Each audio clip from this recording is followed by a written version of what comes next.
Sorry, a little short. Hello, my name is Jocelyn Spence, and I'm a senior at Rock Hill High School in the Prosper Independent School District.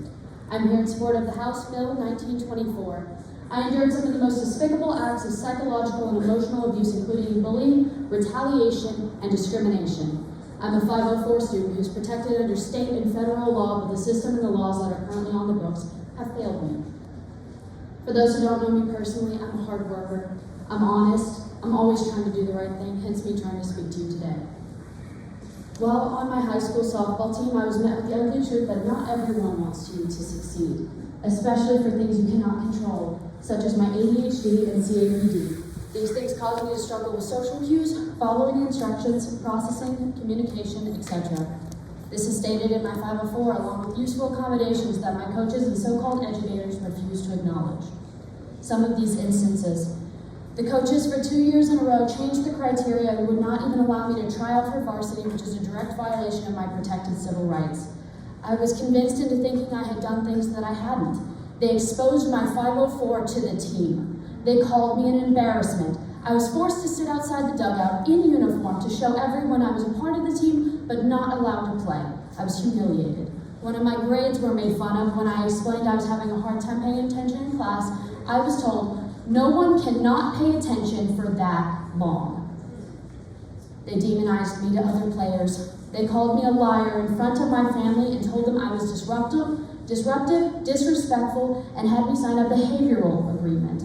Coaches told me that they had read my 504 and that they were under no obligations to follow it and therefore wouldn't.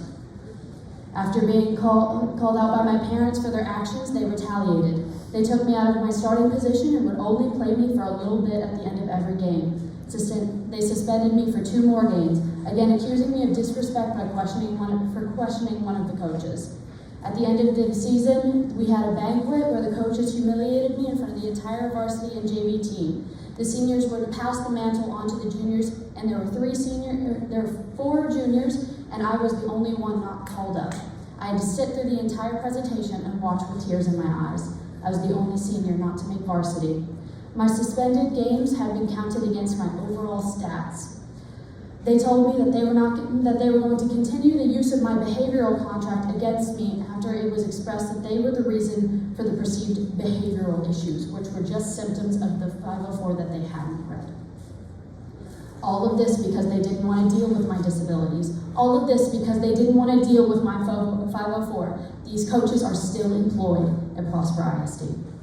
Never in my life had I been so afraid to speak my mind. Never in my life had I questioned my own sanity. Never in my life had I been so burned out and had not been able to recover my love for the game since. I was having panic attacks, questioning what I'd become, hating myself because of my disabilities. I can't control that, but you can control the laws you pass to keep this from happening again. I'm one of hundreds of thousands of victims of disability discrimination, and we need you to fight for us. Thank you, and thank you to my parents for fighting so hard for me because the school board wouldn't.